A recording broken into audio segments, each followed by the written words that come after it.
Ellie and Dina have entered Seattle finally. It is Seattle day one. They find a place that they consider to be relatively safe. They haven't run into any infected. They haven't run into any soldiers.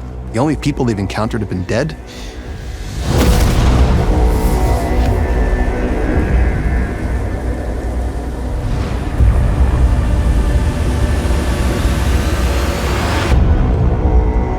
We knew that the history of Seattle was fraught with violence, just like the history of almost every remaining city. In Seattle, we have a group that was under the heel of Fedra and was able to set up this uprising that in large part was helped by Isaac. And that's part of his origin story.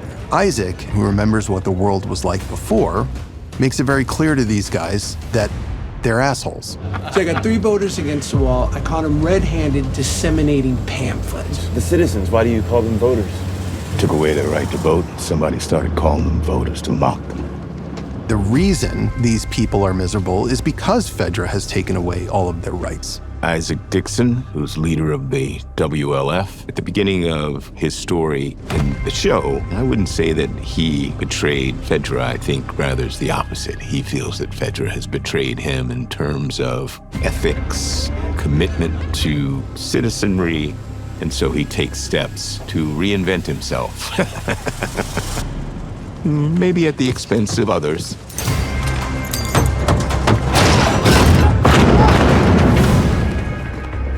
Welcome to the fight. We were very excited when we were able to cast Jeffrey Wright. So it made complete sense to us to bring him back in the same exact role because unlike some of the other casting choices that were in the game, he is the right age, he does have the right look. It had to be this larger-than-life character. Jeffrey Wright was such a brilliant actor. Felt like such a sweet opportunity that I, as a fan of the story, love, and I'm sure other fans of the game will eat it up. Now make your choice.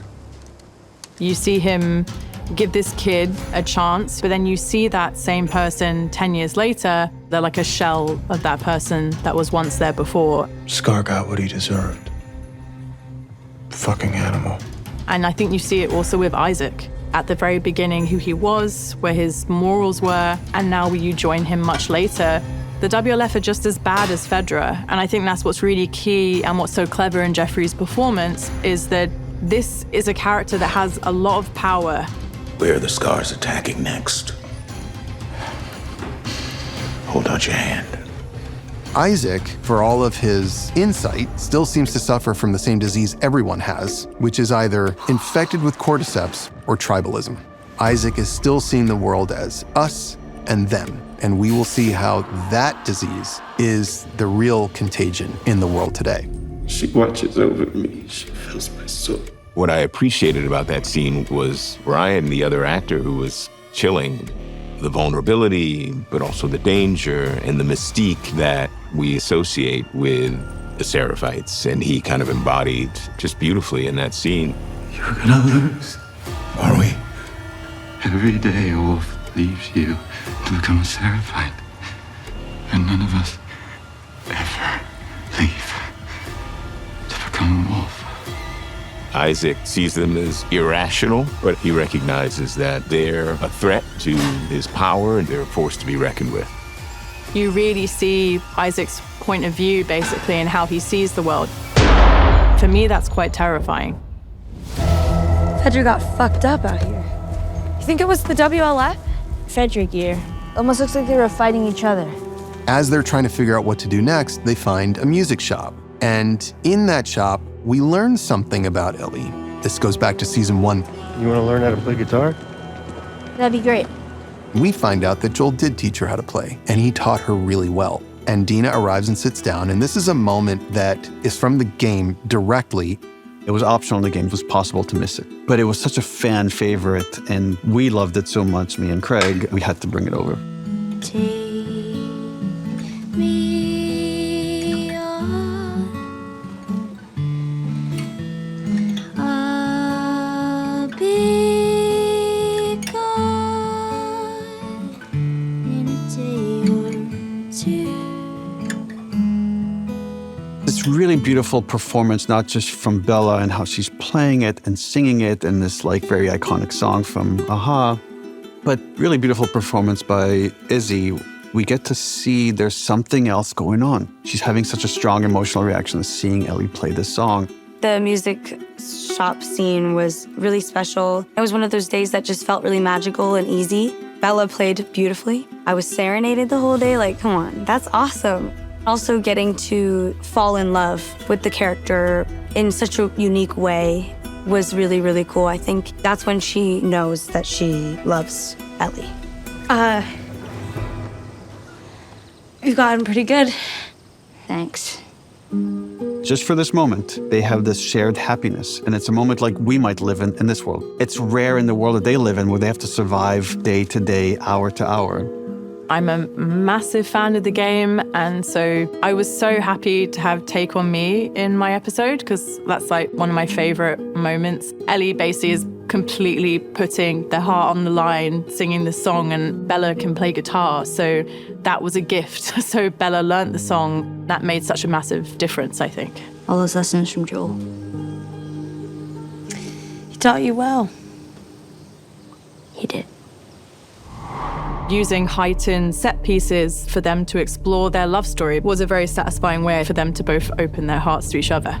The key thing for me was always keeping everything feeling grounded. Like the K&B set is one of the most spectacular sets I've ever been on, but what happens in the story of that set is incredibly violent. So the TV station was this big new set that Don, the production designer, and his team designed. To be honest, I actually think it might be my favorite set of the season. It was fairly heavily based on the game. We sort of had a lot more to do in terms of how they get in and the little battle they have, how they escape. It was a really substantial build. It just had all these different spaces for us to play in. There's the large open room. There's an upstairs office. When they first come in, there's this image that was very important for Craig to get right from the game, which is these hanging bodies, lit up by the Seraphites purposefully. I just get a little nauseous when I think about it. They put real people up there and they put them in harnesses and they were just hanging with their miles of guts spilling out. It was really important that we do that with actual bodies, so it's stunt people who are hanging, which, adds a layer of complexity to shooting the scene. And then, Katie, let's see what happens when you guys go to hide. It was terrible. It was disgusting. This is where Dina and Ellie realize this is not a simple place. This is a cycle of violence that is accelerated, where people have now fully dehumanized each other. That group we saw in the woods, they did this. What the fuck is wrong with Seattle? Ellie and Dina must escape as the WLF returns to the station and see what has happened to their comrades, to people they care about. No, we can fit, they can't. Come on. It was very, very tight, and I'm a little claustrophobic, and I was really worried about getting stuck because I kept seeing Bella's gun would get stuck on a rock. This tunnel leads to an abandoned and, in fact, collapsed metro tunnel. And this was another incredible set that Don and his team built in an old newspaper factory. It's a dream to come on a set like this. The show is all about being visceral and grounded. And when you have something like this set to work with, it makes our lives so much better. Dina! Ellie and Dina running on top of the train, and we see infected horde that are chasing them. We have to add to the numbers, but we have to be invisible. We have to feel like everything is practical. So that's where visual effects and stunts will work closely together. So really, really thinking someone's behind you, push them, swerve, find different levels, come up and out. Stunties, minus Cass and Isabella's as Naomi, really are so great at walking us through what we're doing and making sure that we're comfortable. And yeah, the whole stunt team were such a support during the episode. The scariest part for me is that actually inside it's just full of skeletons and stuff. The first carriage they run through is just glass cracking. But then the third one, the infected, they're not quite in the train yet. So then that earns you the moment with the clicker at the door where it's like, oh my God, they are in the train now. And then obviously the last carriage is just chaos. 3, 2, 1, action. I mean, obviously it's all fake, but it feels really real to me. In their escape, Dina is about to be bitten, and Ellie instinctively puts her arm out to take the bite, and that is when Dina is 100% certain that she is going to have to shoot Ellie in the head. I love Dina's journey in this episode, right? Because we have been being quite sure about her feelings for Ellie. She talks about her sexuality. I told my mother, and she said, no, you like boys. Wanting to own who she actually is by the end of the episode. And I think that is a very moving and powerful story. Hopefully will touch a lot of people. Dina and Ellie both have a big secret that they're hiding from each other in this moment. And so when that comes out, I think just the fear and the animal instinct of like needing to survive and needing a human connection, that just kicks in. And I'd say that's probably one of the scenes with the most heightened emotion, like bubbling at the surface for both of them. Oh, it's just water. Rain fell on my face, that's all. No shaking. Ellie. I'm pregnant. I remember when I read that in the scripts, that this moment that's filled with so much fear and so much anger, like really primal instincts, for that to turn into them connecting physically with each other for the first time makes so much sense. Dina and Ellie love each other and care for each other so much. The two of them are now more than they used to be and will stay that way.